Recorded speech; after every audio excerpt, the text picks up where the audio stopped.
শ্রাবণ তপ্ত শ্বাস ছেড়ে বলল, আম্মু তুমি প্লিজ আমাকে এখন মিথ্যে বুঝিও না।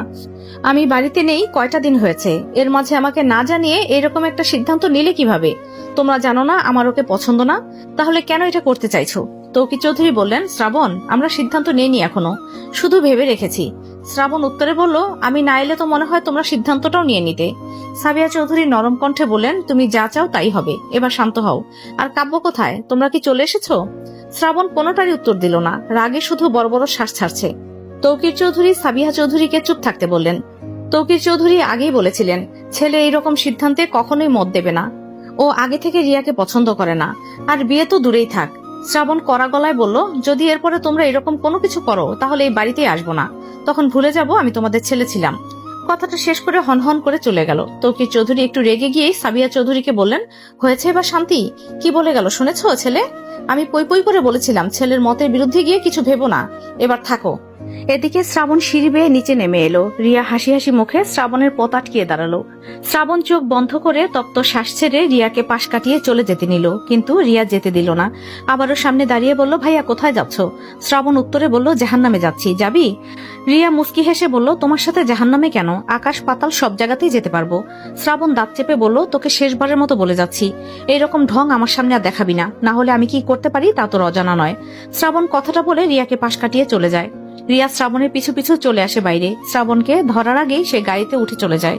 রিয়া পাশের ওয়ালে বাড়ি মেরে বলল, আমি তোমাকে ভালোবাসি, মানি আমার তোমাকেই লাগবে, তুমি রাগ করলেও আমি তোমার পিছু ছাড়বো না। এদিকে হিয়া রিনা বেগমের সাথে ড্রয়িং রুমে বসে আছে। বেলা তখন 11:30টার মতো, বলতে গেলে গল্প করছে। দুজনের মাঝে ভালো বন্ডিংও আছে, যেমন ফ্রেন্ডদের মধ্যে থাকে। রিমন একটু পরপর বাড়ির মেইন দরজায় উকি দিচ্ছে। হিয়া ওকে এমন করতে দেখে অনেকক্ষণ ধরে বলতে চাচ্ছে, কিন্তু কিছু বলতে পারছিল না। শেষে এসে বলেই দিল, ভাইয়া এমন উতলা হয়ে আছো কেন, কেউ আসবে নাকি? কে আসবে? আছে একজন, আমাকে বলা যাবে না নাকি? তোকে বলবো কেন, তুই আমার কে হোস?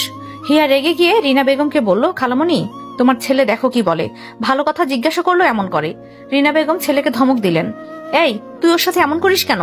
মেয়েটা এসেছে, কই দেখবি ওর জন্য কি করা যায়, না হয় ঈদের জন্য কিছু শপিংই করে দে, তা না করে ঘরে বসে বসে ঝগড়া করছিস। রিমন হিয়ার দিকে তাকিয়ে বলল, শপিং এ যাবি? হিয়া মুখে হাসি ফুটিয়ে বলল, যাব।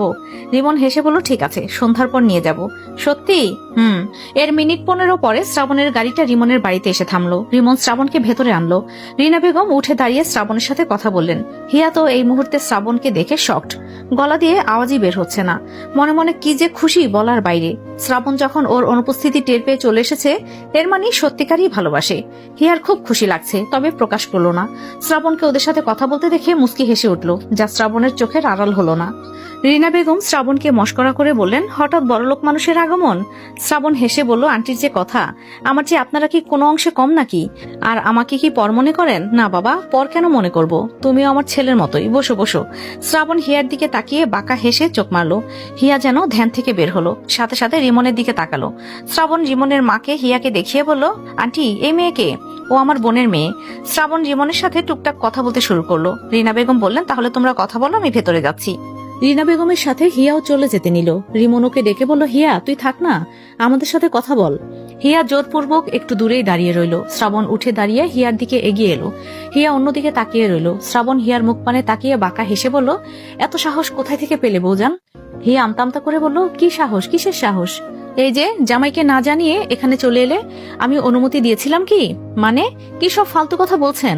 শ্রাবণ মুহূর্তেই কাটকাট গলায় বলে উঠল, তোমায় কৈফিয়ত দেওয়ার জন্য আসিনি, শুধু অ্যালার্ট করতে এসেছি। বিকেলের মধ্যে বাড়ি চলে যাবে, না হলে আমার থেকে খারাপ লোক দুনিয়াতে একটাও দেখবে না। হিয়া বলল, আমি যাব না। কেন যাবে না? তোমাকে যেতে বলেছি মানে তুমি যাবে, এর বাইরে কোনো কথা শুনতে চাচ্ছি না। হয় এখন আমার সাথে চলো, না হয় বিকেলের আগে চলে এসো। হিয়া কোনো কথা না বলে ভেতরের একটা রুমে চলে গেল। শ্রাবণ রিমনের থেকে বিদায় নিয়ে চলে গেল। বিকেলের দিকে হিয়া বাসায় চলে এলো। নিচতলায় কাব্যর সাথে দেখা হয় ওর। কাব্য জিজ্ঞাসা করে, আপু কোথায় যাচ্ছ? কোথাও যাচ্ছি না, খালামণির বাড়িতে গিয়েছিলাম, সেখান থেকে চলে এলাম। এত তাড়াতাড়ি? এর মাঝে শ্রাবণ আর বাড়ি ফিরে আসেনি। কাব্য নিচতলার থেকে নিজেদের ফ্ল্যাটে আসে। তখনই কাজের আন্টি রান্না করতে আসে, সাথে হিয়াও আসে। হিয়া ড্রয়িং রুমে ঢুকে কাব্যকে বলল, ভাইয়া তোমাদের কোনো অসুবিধা হচ্ছে না তো? না আপু, কোনো অসুবিধা হচ্ছে না। হিয়া এসেছে শ্রাবণকে দেখতে, কিন্তু বাহানা দিল অন্যটা। কাব্যও বুঝতে পারলো হিয়ার চোখ কি খুঁজছে। হিয়া কথা বলতে বলতে ভেতরের রুমগুলোতে উকি দিল। শ্রাবণকে দেখতে না পেয়ে মনটা খারাপ হয়ে গেল।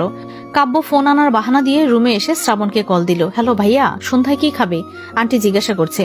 শ্রাবণের যেন পাগল পাগল লাগছে, সকাল থেকে রাগ উঠেই যাচ্ছে, কোনো জায়গা থেকে রাগ ছাড়া ফিরে আসছে না। এখন আবার কাব্য, শ্রাবণ কাব্যর সাথে এখন অন্তত রাগ দেখাতে চাচ্ছে না। নিজেকে অনেকটা স্বাভাবিক করে বলল, তুই যা খাবি তাই বল, আমিও তাই খাবো। আমি কি খাবো সেটাই তো ভেবে পাচ্ছি না, তাই তোমাকে জিজ্ঞাসা করছি। তোর যা পছন্দ হয় তুই তাই রান্না করতে বল, দরকার হলে ইউটিউব দেখে বল কি খাবি। কাব্য তাজ্জব বনে গেল ভাইয়ার কথা শুনে, সাথে সাথে বলল, ভাইয়া হিয়া আপু এসে তোমাকে খুঁজছে। শ্রাবণ চট করে বলল, ওকে ওখানে বসতে বল, আমি আসছি। শ্রাবণ ড্রাইভারকে বলল তাড়াতাড়ি ড্রাইভ করতে। কাব্য হিয়াকে বসতে বলল, হিয়া পট করে বসে পড়ল। ও এটাই চাইছিল। ওদিকে আবার কাজের মহিলা রান্না করছে। কাব্য এই কথা সেই কথা বলতে বলতে হিয়াকে বসিয়ে রাখে। হিয়া চলে যেতে আসেনি, শ্রাবণের সাথে দেখা করেই যাবে। ওর চোখটা চাতক পাখির ন্যায় শ্রাবণকে খুঁজছে। শ্রাবণ ফ্ল্যাটে এলো, হিয়া শ্রাবণকে দেখে উঠে দাঁড়ালো। কেমন যেন ভয় ভয় লাগছে হিয়ার। ফ্ল্যাট থেকে চলে যাওয়ার জন্য পা বাড়াতে নিলে শ্রাবণ ইশারা করে বসতে বলে নিজের রুমে চলে গেল। হিয়া বসলো না, চলে গেল। কাব্য এগিয়ে এসে বলল, আপু চলে যাচ্ছ